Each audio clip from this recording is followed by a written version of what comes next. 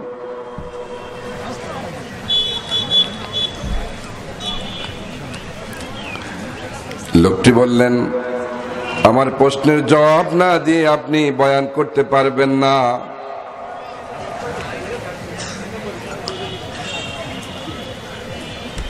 আমাদের প্রত্যেকের গায়ে জামা একটা, আপনার গায়ে কেন জামা দুইটা? আপনার জামায় আপনার কেন দুইটা জামা?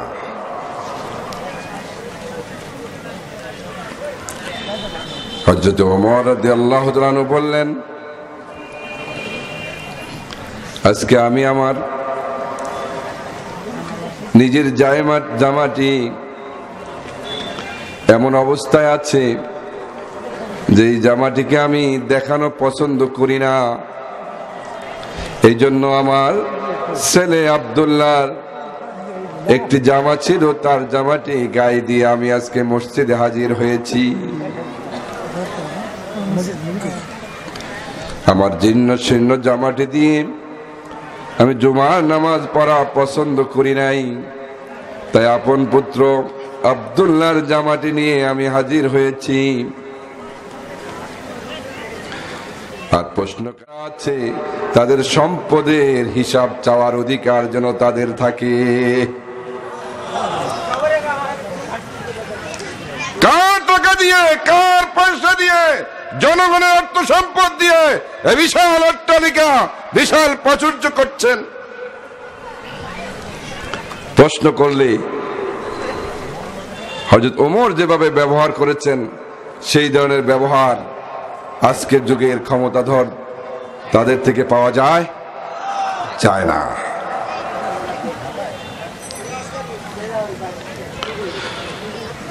খলিফাতুল মুসলিমিন হযরত ওমর ইবনে খাত্তাব আজকের ইসরায়েলের জেরুজালেম আল-আকসা মসজিদ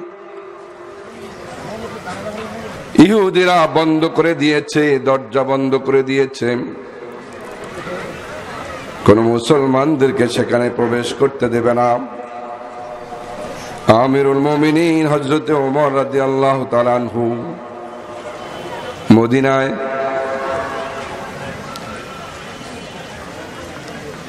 তিনি মসজিদে নববীর ইমাম, রাষ্ট্রপ্রধান, মসজিদের ইমাম, আবার কি রাষ্ট্রপ্রধান। কিন্তু এখন আমাদের দেশের কয়জন ইমাম দেশের রাষ্ট্রীয় দায়িত্বে আছে? আছে একজনও না। হযরত আবু বকর রাদিয়াল্লাহু তাআলা ছিলেন আমিরুল মুমিনিন, গোটা মুসলিম বিশ্বের প্রধান, এবং তিনি ছিলেন ইসলাম ধর্মের রাজধানী, ইসলামের রাজধানী সে জামানার মদিনার মসজিদের ইমাম।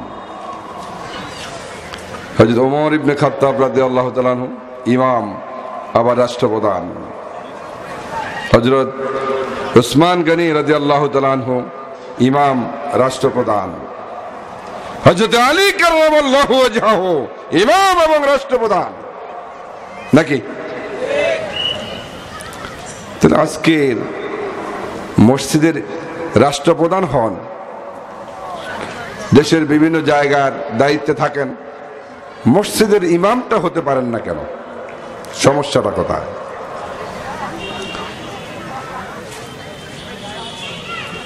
একজন মসজিদের ইমাম নিয়োগের জন্য আপনারা যখন ইন্টারভিউ বোর্ড করেন, তখন মদ পান করে এমন কোন ব্যক্তিকে কি ইমাম বানাবেন? দাড়ি নাই এমন কাউকে ইমাম বানাবেন?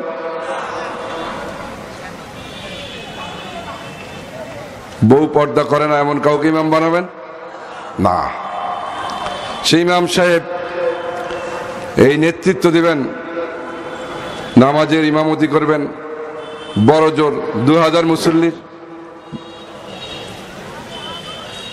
বা 5000 মুসল্লির একটা মসজিদে আমাদের এই ভোলায় বা সারা দেশে সর্বোচ্চ 8-10 হাজার, এর বেশি মুসল্লি তো কোনো জুমার নামাজে হয় না। 500-1000 এই লোকদের ইমাম বানানোর জন্য আমরা চাচ্ছি একজন ন্যায়পরায়ণ, একজন বিশুদ্ধ কোরআন তেলাওয়াতকারী, একজন সহি আকীদার লোক, একজন সৎ নির্ভেজাল মানুষ। তিনি আমাদের কি করবেন? নামাজের ইমামত করবেন। কিন্তু আর কিছু না। তিনি আমাদের রোজার ইমামতি করবেন না, তিনি আমাদের হজের ইমামতি করবেন না, তিনি আমাদের শুধু কিসের ইমামতি করবেন?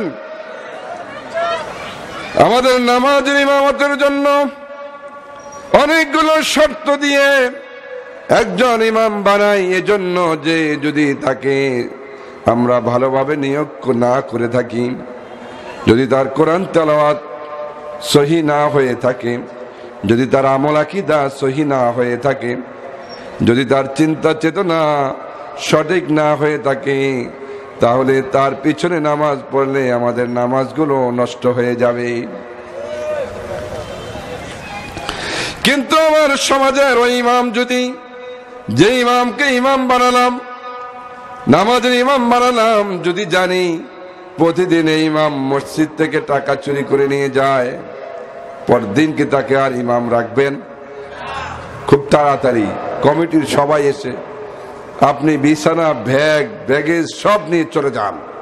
ইমামতির চাকরি যেতে কি লাগে না? সময় লাগে না। কিন্তু কোটি কোটি মানুষের ইমামত যারা করে, লক্ষ লক্ষ মানুষের নেতৃত্ব যারা দিবে, ইমামতি করবে, সেই ইমামদের যদি টাকা চুরির কথা আপনি জানেন, কিন্তু সেই ইমামের যদি কোন অসৎ চরিত্রের কথা আপনি জানেন, সেই ইমামদের যদি চরিত্রের কলুষতা সম্পর্কে আপনি জানেন, কিন্তু আপনাকে কথা বলার শক্তিও তারা দিবে না, আপনি তখন রাষ্ট্রদ্রোহী হয়ে যাবেন, আপনি তখন সমাজে জঙ্গিবাদী হয়ে যাবেন, আপনি তখন সমাজে বিশৃঙ্খলাকারী হয়ে যাবেন। অথচ না, আপনাকে বানানো হয়েছে। আমি যে বলেছিলাম আসসালামু আলাইকুম, কেন বললাম? যে আপনাকে আমাকে, নবী রাসূলদেরকে, নবী রাসূলদের ওয়ারিসদের ডিউটি হলো এই পৃথিবীতে শান্তি প্রতিষ্ঠা করা। কি করা? শান্তি প্রতিষ্ঠা করা। এবং তারা শান্তি চান, তারা কখনো অশান্তি চান না। ভাইরা আমার, আজকের এই তাফসীর মাহফিলের প্রথম রাতে আল্লাহ তাআলা আপনাদেরকে আমাদেরকে কবুল করেছেন বিদায় আমি এখানে আসতে পেরেছি, আপনারা আসতে পেরেছেন। এটার একটা তালিকা তৈরি হয়েছে কিন্তু অনেক আগেই। দেশের কোন প্রশাসনের ঊর্ধ্বতন কোন প্রোগ্রামে যারা ডেলিগেট মেম্বার হবেন, অনেক পূর্ব থেকেই তাদের তালিকা তৈরি হয়। তালিকা তৈরি করে দিয়ে সে ডিপার্টমেন্টে পাঠানো হয়। প্রোগ্রামটা যেদিন হবে তার চেয়ে অনেক আগেই। তারপরে সেখান থেকে একটা ইনভেস্টিগেশন হয় যে তালিকাটা যাদেরকে দিল তারা কি সঠিক লোক কিনা, এখানে কোনো জঙ্গি আছে কিনা, সন্ত্রাসী আছে কিনা, এরকম একটি তালিকা আবার পরীক্ষা নিরীক্ষা করা হয়। এরপরে যেই কয়জনের অনুমোদন হয় তারাই ওখানে প্রবেশ করতে পারে। এত বড় বিশাল মাহফিলে, এত বড় বিশাল আন্তর্জাতিক ইসলামিক সম্মেলনে, এটা আল্লাহ তাআলার দরবারে এটি কোনো সাধারণ সমাবেশ নয়। এখানে যারা আসছি আমরা, আমাদের রব্বুল আলামিন আল্লাহ তাআলা একটা তালিকা করে দিয়েছেন। তিনি সেই তালিকায় যাদের নাম অন্তর্ভুক্ত হয়েছে, সেই গ্লোরিয়াস বুকে যাদের নাম লিস্টেড হয়েছে, তারাই এখানে আসতে পারবে, বাকিরা আসতে পারবে না। আল্লাহ তাআলা আমাদেরকে আরো আমাদের ভাইরা যারা এখনো রাস্তায় এদিক সেদিক ঘোরাফেরা করছে, হাঁটাচলা যারা করছেন, আমি আহ্বান করব পবিত্র কোরআনের তাফসীরুল কোরআন এই মাহফিলে, জান্নাতের এই বাগানে জলদি জলদি করে এসে আমরা শরীক হই। আমরা প্রত্যেকে দাওয়াত পৌঁছাবো। 4 দিন ব্যাপী এই মাহফিলের অনেক বড় বড় বুজুর্গানে দিন, মুহাক্কিক হক্কানি আলেম, পীর মাশায়েখ, বাংলাদেশের হক্কানি দরবারগুলোর অন্যতম মারকাজ চরমোনাইর শায়েখে চরমোনাই এখানে তাশরীফ নেবেন। উজানির হযরত পীর শাহ হুজুর এখানে তাশরীফ নেবেন এই ময়দানে।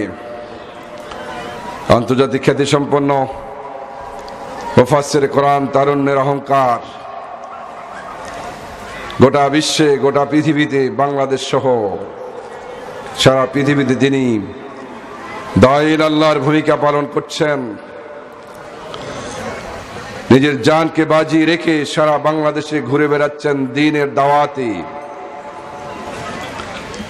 হযরতুল আল্লামা হাফিজুর রহমান সিদ্দিকী কুয়াকাটা, তিনিও আগামী দিনে এই ময়দানে তাশরীফ নেবেন। উলামায়ে কেরামের পদচারণায় বলা সরকারি স্কুল মাঠের এই ময়দান পবিত্র কোরআনের তাফসীরের জন্য আল্লাহ কবুল করেছেন। সকলে বলুন আলহামদুলিল্লাহ। আমরা আপনাদের সামনে, আমি গুনাহগার বান্দা, কোরআন সুন্নাহ থেকে কিছু কথা বলার জন্য এই মজলিসে বসেছি। ইতিমধ্যে আমাদের মাঝে তাশরীফ নিয়েছেন আমার উস্তাদ, ভোলার অন্যতম আলেমে দ্বীন, ঐতিহ্যবাহী ভোলা দারুল হাদিস কামিল মাদ্রাসার সাবেক অধ্যক্ষ উস্তাদুল আসাতিজা জনাব আলহাজ হযরত মাওলানা রুহুল আমিন সাহেব নাদ্দারাল্লাহু হায়াতাহু আমাদের মাঝে তাশরীফ নিয়েছেন, মঞ্চে আসন গ্রহণ করেছেন। আল্লাহ তাআলা হুজুরকে সুস্বাস্থ্য, সেহাত এবং হায়াতে তাইয়্যিবা দান করুন। মুআজ্জিজ উলামায়ে কেরাম মজলিসে তাশরীফ নিয়েছেন, তাদের সামনে আমি এই চেয়ারটিতে বসেছি শুধু তাদের আদব রক্ষার জন্য। আমার মাঝে এমন কোনো যোগ্যতা নেই যে আমি আজকের এই মাহফিলটাকে যথাসময় পর্যন্ত আপনাদের সামনে আপনাদেরকে নিয়ে থাকব। মহান মাহবুদের কাছে দোয়া তৌফিক প্রার্থনা করছি, আপনাদের কাছে দোয়া চাচ্ছি। নিয়তে আমরা সকলে গ্রহণ করব। আপনারা কি আমাদের সঙ্গে থাকবেন? আপনারা যদি চলে যান তাহলে আজকের এই মাহফিল আগামী দিনগুলোতে, পরশুতে, সর্বশেষ দিন পর্যন্ত আমাদের আপনাদের উপস্থিতিতে আমাদের মাহফিল রৌনক বৃদ্ধি পাবে। আল্লাহ তাআলার রহমত অপুরন্ত ধারায় বর্ষিত হচ্ছে এবং হবে। সেই রহমতের বাগানে, জান্নাতের বাগানে আশা করি আমরা শেষ পর্যন্ত থাকব। আমরা আপনাদেরকে বেশি সময় আমরা নষ্ট করব না। আমি সূরা বাকারার 21 নম্বর আয়াত থেকে 25 নম্বর আয়াত পর্যন্ত 5খানি আয়াত তেলাওয়াত করেছি। সূরাটির নাম সূরা বাকারা আয়াত নাম্বার 21 থেকে 25। কয়খানি আয়াত? 5খানি আয়াত। আল্লাহ তাআলার সেই কালামে পাকের কিছু তর্জমা প্রথমে করব, প্রাসঙ্গিক কিছু আলোচনা আমরা করার চেষ্টা করব। ওমা তাওফিক ইল্লা বিল্লাহ। আমরা এর আগে একটা কথা আমরা ইনকমপ্লিট রেখে গিয়েছিলাম যে হযরত ওমর ইবনে খাত্তাব রাদিয়াল্লাহু তাআলা আনহুর জামানায় তিনি রাষ্ট্রপ্রধান। আজকের আল আকসা মসজিদ ইসরায়েলে মুসলমানদের প্রথম কিবলা।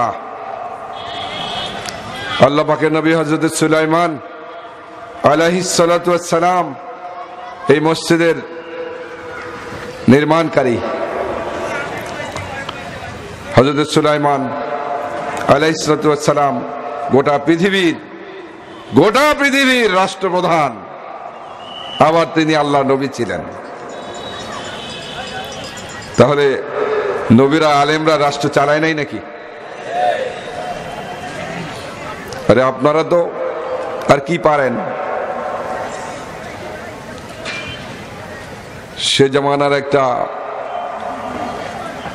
নারী প্রভিন্সের, কোন একটা প্রভিন্সের, সাবা প্রভিন্সের একজন রাষ্ট্রপ্রধান ছিলেন নারী, নাম ছিল বিলকিস।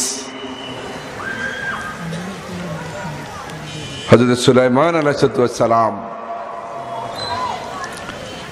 তার রাজ দরবার, বালাখানা, বিল্ডিং, জাহাজ সবকিছু তুলে নিয়ে নিজের সিংহাসনের পাশনে সেট করলেন। কে করলেন? সুলাইমান আলাইহিস সালাম। পৃথিবীর পরাশক্তি আমেরিকা, উন্নত রাষ্ট্রগুলো জাপান, চীন, আজকে তো চীন গোটা পৃথিবী ব্যবসার দিকে, আবিষ্কারের দিকে অনেক জয় করে ফেলেছে। তাদেরকে যদি বলা হয় যে এই সরকারি স্কুল মাঠের এই যে উত্তর পাশে একটা বিল্ডিং আছে, এই বিল্ডিংটা অক্ষত অবস্থায় তুলে নিয়ে 1 মাইল দূরে আবার একটু সেট করেন, পারবে? পারবে? 10 তলা বা 20 তলা একটা বিল্ডিং কে আপনি তুলে একটু ভাঙতে পারবে না, তো আরেকটা জায়গায় নিয়ে একটু বসিয়ে দেন। পৃথিবীর এমন কোন শক্তি নাই যে এটা পারবে। কিন্তু একজন আল্লাহর নবী একটা দেশের, একটা প্রদেশের রাষ্ট্রপ্রধানের রাজদরবার, অফিস, আদালত সবকিছু তুলে নিয়ে তিনি তার রাজপ্রাসাদের পাশে সেট করে দিয়েছেন। একটুও কি হয় নাই, ভাঙে নাই, বিচ্ছিন্ন হয় নাই, সৌন্দর্য নষ্ট হয় নাই, একই অবস্থায়। কে পেরেছেন? নবীরা। কারা পেরেছেন?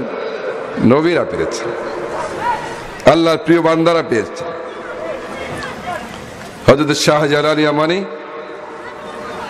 রহমতুল্লাহ আলাইহি রাজা গোর গোবিন্দের ওই তক্তে তাউস চুরমার করে দেওয়ার জন্য, ভেঙে দেওয়ার জন্য, জালেম শাহীর মসনদকে ওইখানে শিরকে ভেঙে তাওহীদের পতাকা উত্তোলনের জন্য তিনি এসেছিলেন। রাজা গোর গোবিন্দ সুরমা নদীর সকল যানবাহন বন্ধ করে দিলেন যে না, আসতে পারবে না। তিনি তার জায়নামাজ বিছিয়ে দিলেন নদীতে। সেই জায়নামাজে চড়ে সুরমা নদী পার হয়ে ওই সিলেটের ওই মুশরিক রাজা গোর গোবিন্দের জালেম শাহীর তক্তে তাউস চুরমার করে দিলেন। আল্লাহ পাকের মদদে, আল্লাহ পাকের মদদে, আল্লাহর ওলিয়া উলিয়াদের আল্লাহ তাআলা সেই কারামত দান করেন। পারেন নাই নাকি? আউলিয়া কেরামদের পদচারণা হবে, এই ময়দানে। ভয় নাই, আমাদের ভয় নাই, আল্লাহ আমাদের সহায় হবেন।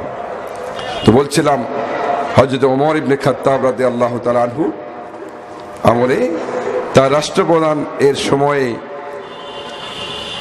ফিলিস্তিনের আল আকসা মসজিদকে তারা বন্ধ করে দিয়েছে, মুসলমানদেরকে ঢুকতে দেবে না।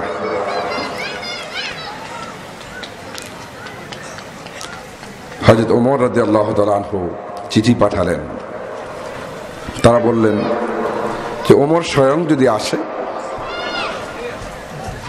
তারপরে তার সাথে কথাবার্তা হবে, এরপরে খুলে দেওয়ার হলে খুলব। হযরত ওমর রাদিয়াল্লাহু আনহু চললেন। একজন সহকারীকে নিয়ে, যে উটের লাগাম ধরবে,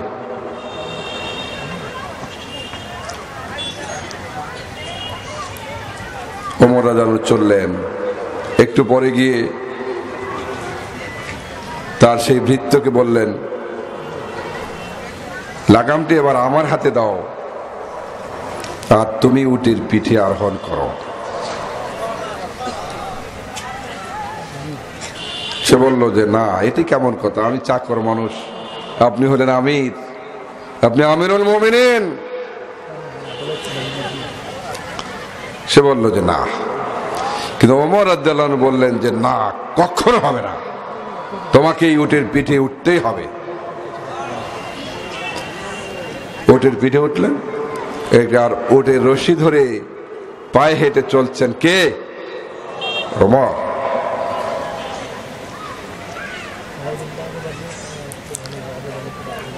একটু পরে চলতে চলতে ওমর বললেন, এবার আমি নেমে গেলাম, এবার আমি উঠবো, তুমি নামো। এভাবে মদিনা থেকে জেরুজালেম এই দীর্ঘ সফরে একবার ওমর, একবার তার ভৃত্য উটের রশি ধরে ধরে এগিয়ে যাচ্ছে। যেতে যেতে এবার আল আকসা মসজিদের জেরুজালেমের একেবারেই কাছে চলে আসলেন।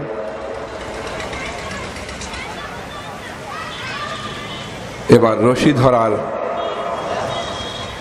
সময় এসে গেল হযরত ওমর রাদিয়াল্লাহু তাআলা আনহু। ভৃত্যটি বলছে, আমিরুল মুমিনিন, আপনি তো রাষ্ট্রপ্রধান, তারা অপেক্ষা করছে আপনি যাবেন। যদি তারা দেখে আপনি উটের রশি ধরে চলছেন আর আমি উটের পিঠে, তো এটা তো একটা বেমানান।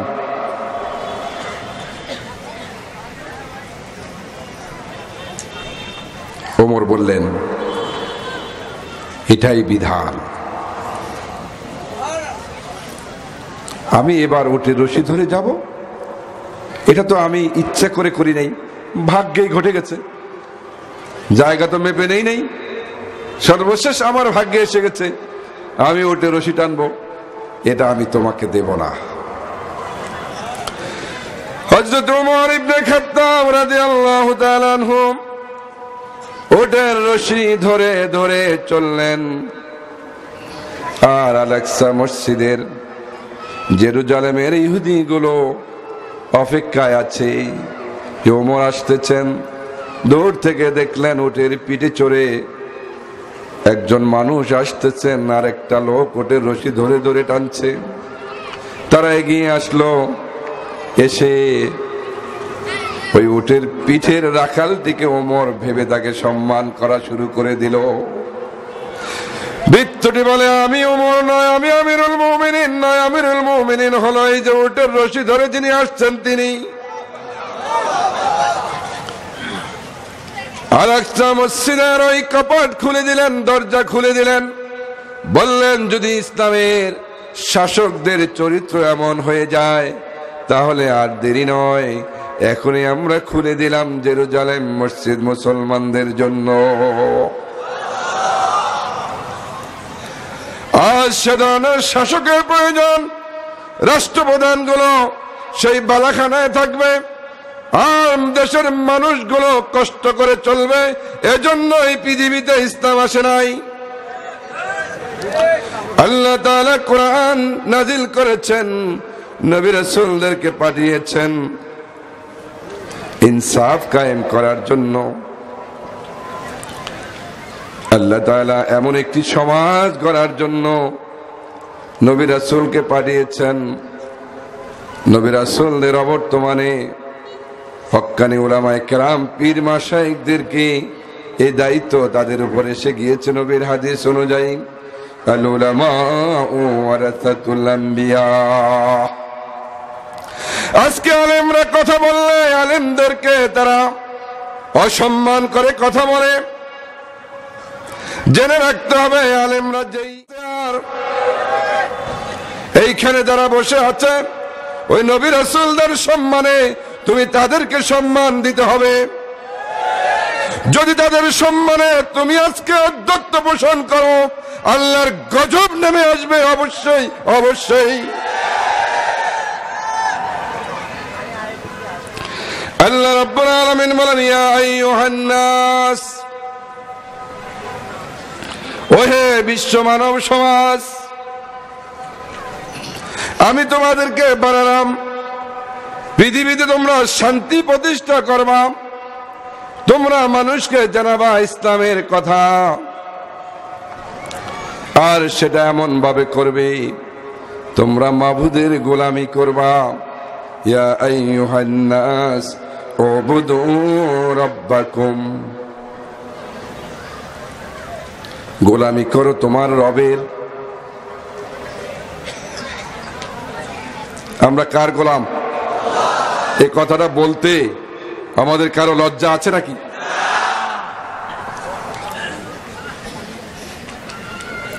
গোলাম কাকে বলে? গোলামের নিজের কোনো স্বাধীনতা নাই। গোলামের কি নাই? নিজের কোনো স্বাধীনতা নাই, নিজের মন মতো চলতে পারে না। গোলাম মুনিবের আদেশ নির্দেশ মেনে চলতে হয়, নতুবা ওই গোলামের গোলামি থাকে না।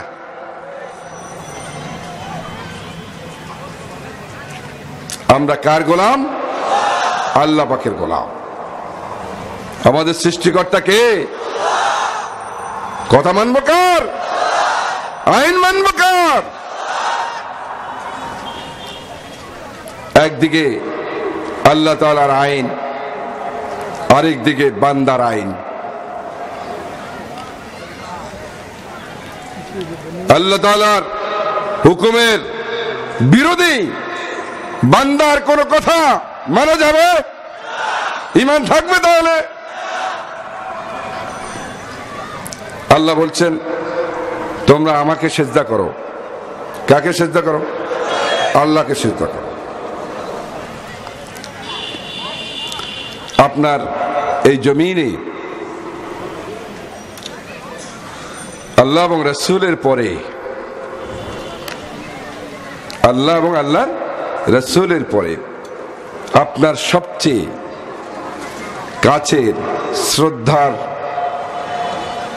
ব্যক্তিকে? মা। কে? মা। আপনার মা যদি আপনাকে বলে যে বাবা আমাকে একটু সিজদা করো, করবেন? এখানে আমরা করব না। আমার মাকে, আমার মাবুদের কথা আর আমার মায়ের কথা দুটা যদি বিপরীত হয়ে থাকে, আমার মাবুদের কথা আর বিপরীত হয়ে থাকে, তাহলে আমার মায়ের কথা আমি মানব না।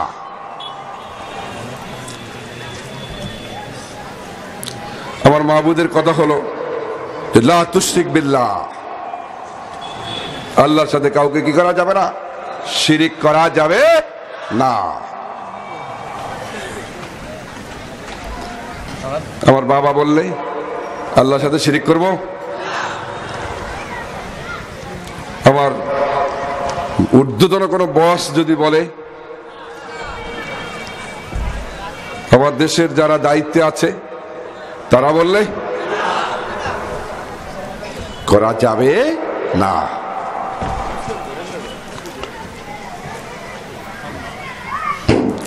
হযরত আব্দুল্লাহ ইবনে মাসউদ রাদিয়াল্লাহু তাআলা আনহু থেকে রওয়ায়াত,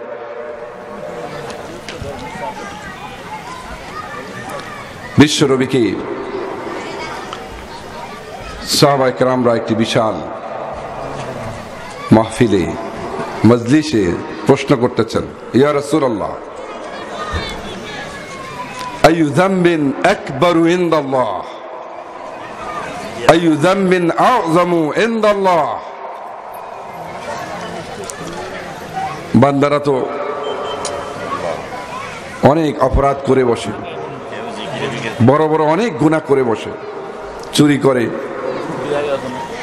ডাকাতি করে, সুদ খায়, ঘুষ খায়, নামাজ পড়ে না, রোজা রাখে না, এভাবে অন্যায়ের তো আর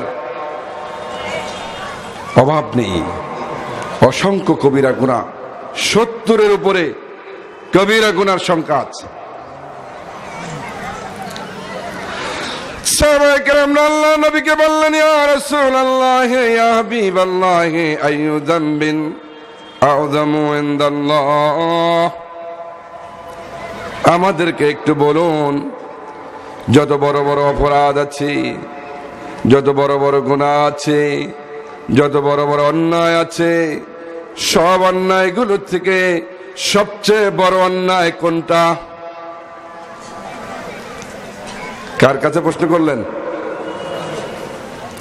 চুরি করা এটা কি বড়?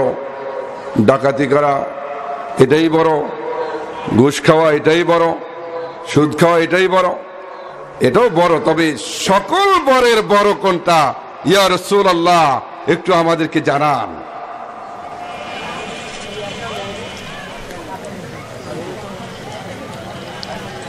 আল্লাহ রাসূল বলেন, শিরকু বিল্লাহ, আল্লাহর সাথে শিরক করা সবচেয়ে ভয়াবহ বড় অপরাধ।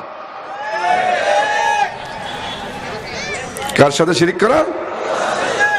বান্দায় অন্য কবিরা গুনাহ করে আল্লাহ মাফ করে দেয়, কিন্তু শিরকটা আল্লাহ মাফ করে দেয় না। আল্লাহ তাআলা বলেন,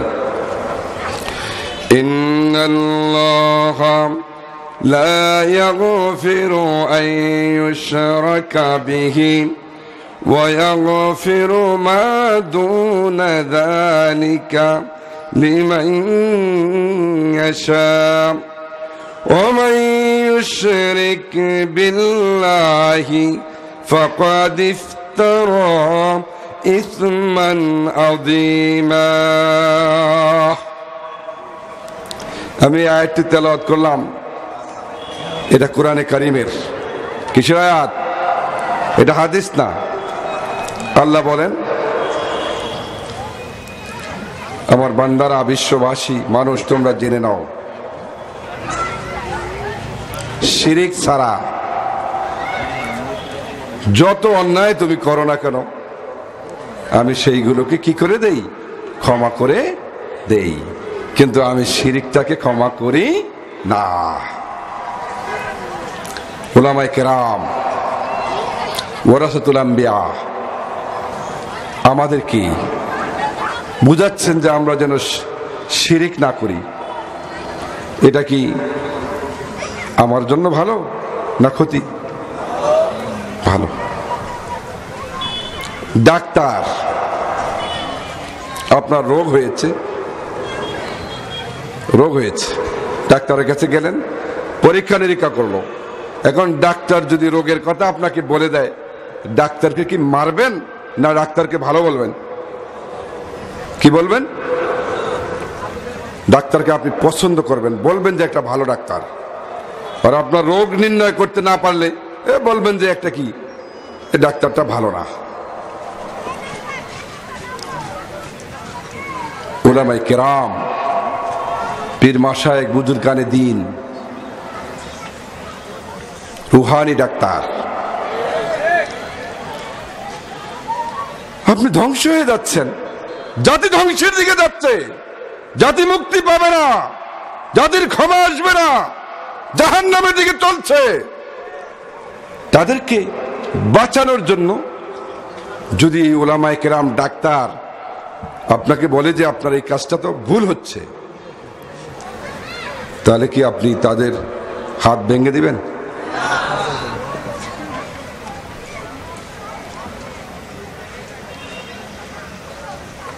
আপনি তাদের তো উচিত যে আপনি তাদের এই কথাগুলো গ্রহণ করা, তাদেরকে ধন্যবাদ জানানো যে আপনি আমাকে একটা ভালো কথা বলছেন জাতির জন্য। কিন্তু দুর্ভাগ্য আজকে যেই ডাক্তাররা রোগীর সঠিক ট্রিটমেন্ট উপস্থাপন করে সমাজে, আজকে তাদের বিরুদ্ধে রোগীরা লেগে গেছে। ওই অসুস্থ মানুষগুলো আজকে ডাক্তারদের বিরুদ্ধে ঐক্যবদ্ধ হচ্ছে।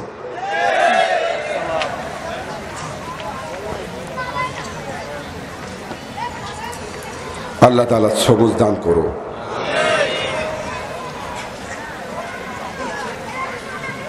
আল্লাহ তাআলা সবুজ দান করো। সম্মানিত তাওহীদি জনতা,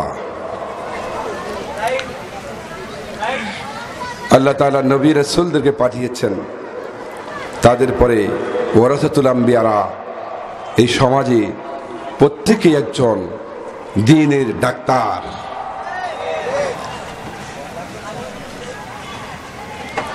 আমার কোন কাজটা করলে আমার ধ্বংস অনিবার্য, তিনি সেই কাজটা থেকে আমাকে বিরত থাকার জন্য তিনি ওয়াজ করেন, তিনি আমাকে নসিহত করেন, তিনি আমাকে বলেন, আমি তার ওয়াজ মাহফিল বন্ধ করে দেই। আমি কি করে দেই? ওয়াজ মাহফিলটা বন্ধ করে দেই। না, এটা হতে দেব না।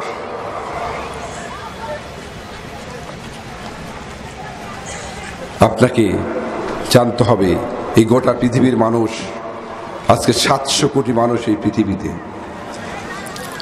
700 কোটি মানুষ দুইটা রাস্তায় চলছে। কয়টা রাস্তায়? দুইটা রাস্তায়। একটা রাস্তা জান্নাতের, আর একটা রাস্তা জাহান্নামের।